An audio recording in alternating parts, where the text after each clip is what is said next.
Hydrogen train अपने आप में एक बहुत ही कॉम्प्लेक्स टेक्नोलॉजी है और दुनिया की सबसे powerful hydrogen train 1200 horse power की वो बनाने का प्रकल्प हाथ में लिया है। कंप्लीट डिजाइन होके उसका जो सिस्टम्स की पावर ट्रेन की जो कंप्लीट डिजाइन है उसका सिस्टम इंटीग्रेशन अभी चल रहा है। बहुत जल्दी पटरी पे आएगी, वो बहुत जल्दी चलने में आएगी। वंदे स्लीपर है उसका डिजाइन भी बहुत अच्छा, आपने स्वयं देखा था बेमल में। बेमल की टेस्टिंग कंप्लीट हुई, बेमल और आईसीएफ मिलकर इसको बना रहे हैं। आईसीएफ ने उसमें कुछ मॉडिफिकेशन सजेस्ट किए। किस तरह की और कितनी कनेक्टिविटी बढ़ेगी इससे? माननीय प्रधानमंत्री श्री नरेंद्र मोदी जी का पूर्वोदय का विजन है। इस पूर्वोदय के विजन में माननीय प्रधानमंत्री जी का मानना है कि पूर्वी भारत के विकास से देश का विकास होगा और इसीलिए उन्होंने बहुत कई तरह के इंफ्रास्ट्रक्चर के, एजुकेशन के, हेल्थ केयर के कई तरह के प्रोजेक्ट्स ऐसे किए माननीय प्रधानमंत्री जी ने जो कि पूर्वी भारत की तरफ उनका ध्यान है। पूर्वी भारत के इस विकास के प्रयास में उड़ीसा का बहुत एक महत्वपूर्ण स्थान है और उड़ीसा में माननीय प्रधानमंत्री जी ने करीब 73,000 करोड़ रुपए के रेलवे के प्रोजेक्ट सैंक्शन किए हैं।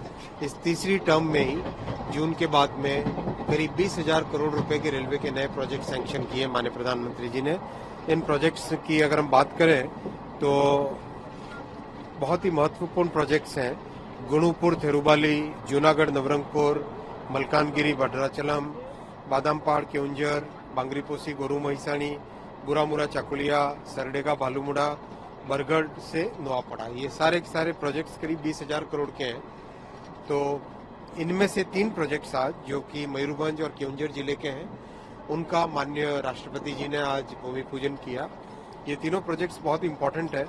इनसे पूरे नॉर्थ उड़ीसा की कनेक्टिविटी बाकी रेलवे नेटवर्क से होती है। ये बांगरीपोसी से गोरू महिसाणी, इससे पूरे कोस्टल उड़ीसा का ट्रैफिक मेन लाइन पे आ सकता है।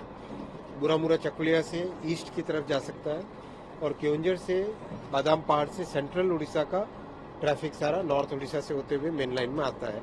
बहुत ही महत्वपूर्ण प्रोजेक्ट है और कई दशकों से इन प्रोजेक्ट्स के लिए प्रयास किया जा रहा था। तो ये माननीय प्रधानमंत्री जी को धन्यवाद देना चाहता हूँ कि आपने उड़ीसा के लिए इतनी बड़ी सौगात दी। माननीय राष्ट्रपति जी को धन्यवाद देना चाहता हूँ कि उन्होंने समय निकाल के इन प्रोजेक्ट्स का आज भूमि पूजन किया। सर, रेलवे की 2 महत्वाकांक्षी परियोजनाएं हाइड्रोजन ट्रेन चलाने की, वंदे स्लीपर ट्रेन चलाने की, इन दोनों ट्रेन की क्या स्थिति है? बहुत अच्छी प्रोग्रेस है। हाइड्रोजन ट्रेन अपने आप में एक बहुत ही कॉम्प्लेक्स टेक्नोलॉजी है और दुनिया की सबसे powerful hydrogen train 1200 horse power की वो बनाने का प्रकल्प हाथ में लिया है।